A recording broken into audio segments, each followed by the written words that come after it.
हम रोजाना कितनी सारी वेबसाइट्स देखते हैं, है ना? पर कभी सोचा है कि ये सब स्क्रीन पर आता कैसे है?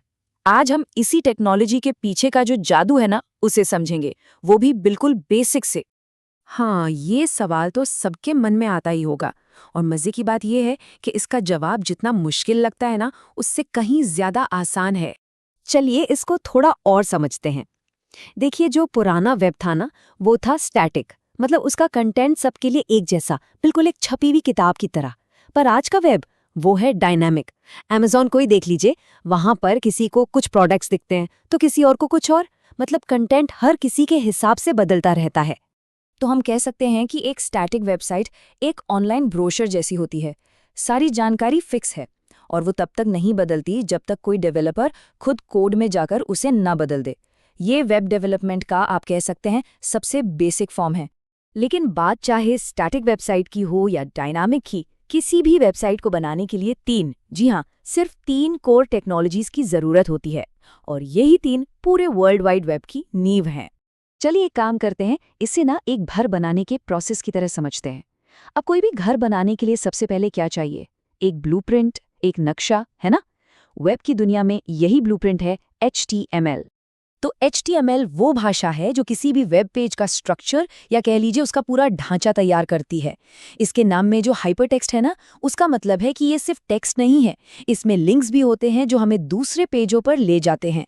आसान भाषा में HTML ब्राउज़र को बताता है कि देखो, ये एक हेडिंग है, ये एक पैराग्राफ है और यहाँ एक फोटो आएगी। बस इसका काम सिर्फ ढांचा बनाना है, रंग भरना या स्टाइलिंग करना नहीं। अब देखिए, हर HTML पेज का जो बेसिक स्ट्रक्चर होता है ना, वो कुछ ऐसा ही दिखता है। इसमें एक होता है हेड सेक्शन, जहां पेज की वो जानकारी होती है जो हमें दिखती नहीं, जैसे कि पेज का टाइटल। और फिर आता है बॉडी सेक्शन। इसमें वो सब कुछ होता है जो हमें असल में स्क्रीन पर नजर आता है। यहाँ देखिए HTML कितना सीधा साधा है। कोड में अगर H1 लिखा तो सबसे बड़ी हेडिंग बन जाएगी और H6 लिखा तो सबसे छोटी। मतलब जो कोड में लिखते हैं वही ब्राउज़र में एक तय स्ट्रक्चर के साथ दिखने लगता है। अच्छा, अब एक बहुत ही कॉमन मिस्टेक दिखते हैं जो अक्सर लोग शुरुआत में करते हैं। जरा इस कोड को देखिए। यहाँ टेक्स्ट को पैराग्राफ के अंदर 3 अलग-अलग लाइनों में लिखा गया है। तो देखकर तो यही लगता है कि ब्राउज़र में भी ये 3 अलग-अलग लाइनों में ही दिखेगा, है कि नहीं? पर ऐसा नहीं होता। ये थोड़ा हैरान करने वाला है, पर ब्राउज़र कोड में दी गई खाली जगह या नई लाइन को इग्नोर कर देता है और सबको चिपकाकर एक ही पैराग्राफ में दिखा देता है। HTML का ये नियम याद रखना बहुत ज़रूरी है। तो फिर इसका सॉल्यूशन क्या है? इसका सॉल्यूशन है एक बहुत ही छोटा और सिंपल सा टैग BR, यानी लाइन ब्रेक टैग। ये टैग ब्राउज़र को साफ साफ बताता है कि भाई यहाँ से लाइन तोड़ दो। तो बस जहां भी नई लाइन चाहिए वहां एक BR टैग लगा दीजिए। और ये एक बढ़िया एग्जाम्पल है कि हमें ब्राउज़र को कितने साफ और सटीक इंस्ट्रक्शन देने पड़ते हैं। चलिए अब आगे बढ़ते हैं। तो हमारे घर का ढांचा यानी HTML तो तैयार हो गया। अब क्या? अब बारी है उसे सजाने की, उसे एक बढ़िया सा लुक देने की। और इस काम के लिए हम इस्तेमाल करते हैं CSS का।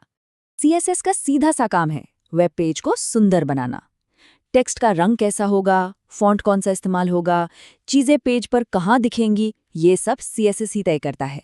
इसके नाम में कैस्केडिंग का मतलब है कि स्टाइल्स एक के बाद एक ऊपर से नीचे की तरफ लागू होते हैं। तो एक तरह से ये हमारे वेब घर का इंटीरियर डिज़ाइनर है, जो उसे एक खास पहचान, एक पर्सनैलिटी देता है। CSS की असली पावर का अंदाज़ा लगाना है तो सोचिए एक plain black and white HTML page के बारे में। अब उसमें CSS से फॉन्ट बदलिए, रंग डालिए, एक बढ़िया सा लेआउट बनाइए और बस वही बोरिंग पेज एकदम आकर्षक और ऑर्गेनाइज दिखने लगता है। सच कहूं तो बिना CSS के वेब सिर्फ टेक्स्ट का एक डॉक्यूमेंट बन के रह जाता। तो ढांचा बन गया, घर सज भी गया, लेकिन अब भी एक चीज बाकी है, उस घर में जान डालना, उसे फंक्शनल बनाना। और यहीं पर एंट्री होती है हमारी तीसरी और सबसे पावरफुल टेक्नोलॉजी की, जावास्क्रिप्ट। अगर HTML घर का ढांचा है और CSS उसकी सजावट, तो जावास्क्रिप्ट उस घर की बिजली, पानी और सारे अप्लायंसेस की तरह है। यही वेबसाइट को इंटरैक्टिव बनाता है। मतलब जब हम किसी बटन पर क्लिक करते हैं तो क्या होगा, या कोई फॉर्म भरने पर डेटा कहाँ जाएगा, या फिर कोई इमेज स्लाइड शो कैसे काम करेगा, ये सब जावास्क्रिप्ट ही संभालता है। और सबसे ज़रूरी बात, जावास्क्रिप्ट ही है जो एक सिंपल स्टैटिक पेज को एक असली वेब एप्लीकेशन में बदल देती है। जरा जीमेल या गूगल मैप्स के बारे में सोचिए, उनकी सारी फंक्शनैलिटी, सारी इंटरैक्टिविटी, सब कुछ जावास्क्रिप्ट की वजह से ही मुमकिन है। तो हमने इन 3 अलग-अलग टेक्नोलॉजीज़ के बारे में जान लिया।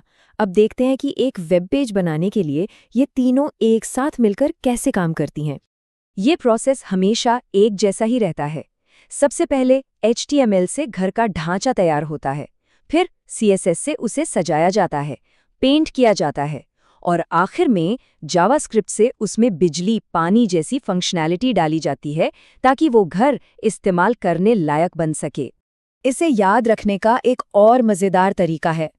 HTML है शरीर का कंकाल जो ढांचा देता है, CSS है उसके ऊपर पहने हुए कपड़े जो स्टाइल देते हैं, और जावास्क्रिप्ट है उसका दिमाग जो उसे काम करने की ताकत देता है। और हाँ, इन तीनों को अलग अलग ही रखा जाता है।